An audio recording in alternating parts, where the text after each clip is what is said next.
Hey everybody, and welcome back to our channel. In today's video, we are going to show you how to undo in Adobe Acrobat.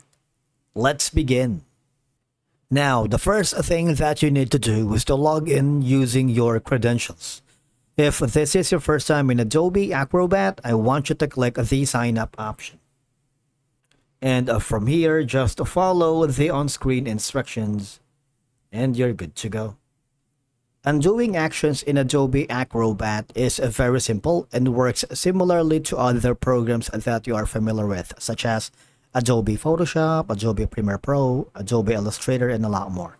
So, for example, I'm working with this file that I am going to show using the undo command. Now, I'm going to put in, for example, a draw. I'm going to draw something here. For example, I'm going to make it like the brush size into this.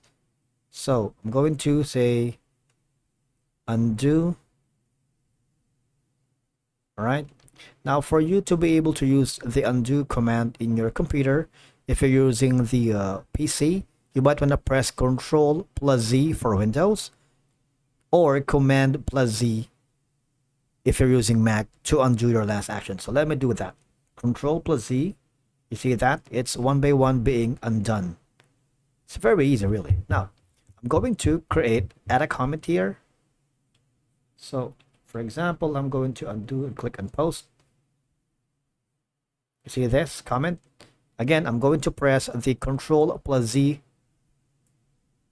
on my Windows. You see that? It's gone. And to redo is Ctrl+Shift+Z to revert back to the actions that you have done.